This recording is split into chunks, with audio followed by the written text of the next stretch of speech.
Good morning. Yeah, I'm covered up. It's a little chilly tonight.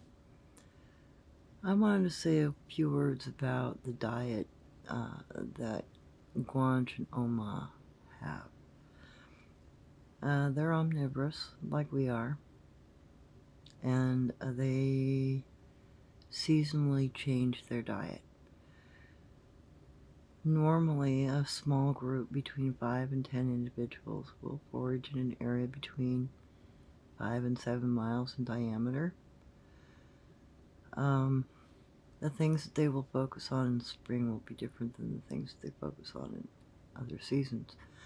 So springtime they'll forage for birds like ducks, and they'll go for rabbits. They'll collect some roots, some herbs, and then as the season changes, their diet will shift.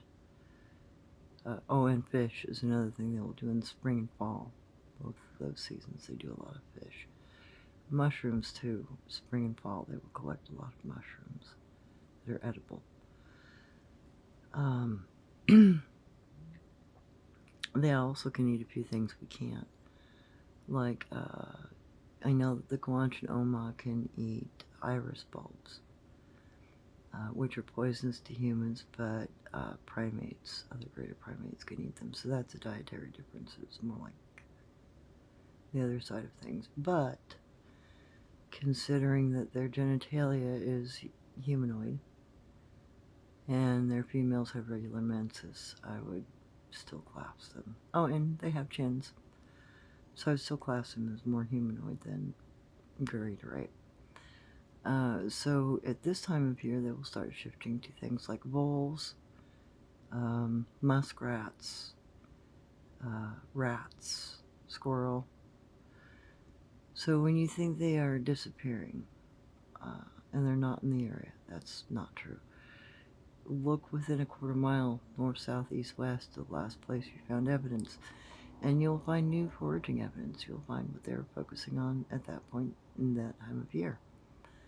I've also noticed that medicinal collections, herbs, barks, minerals, medicinals, poisons sometimes, certain mushrooms, they will, Gwantch and Oma will actually create a concoction to poison Dogman with.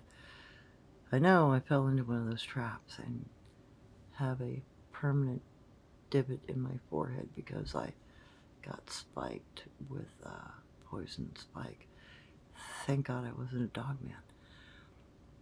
So that aside, that was in Washington. Yes, they are omnivorous, and their diet does shift with the seasons. They don't usually hunt big game. Big game, I've noticed, is kind of reserved for special occasions, like deer.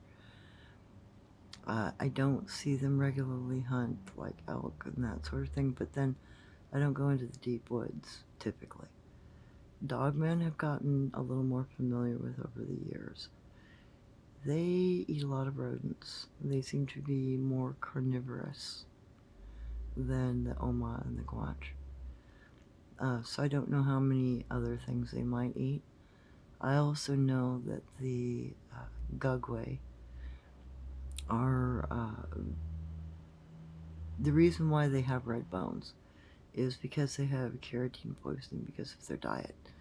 They eat a lot of crayfish and things that give, orange vegetables like wild carrots, etc. They give them keratin poisoning of their bodies.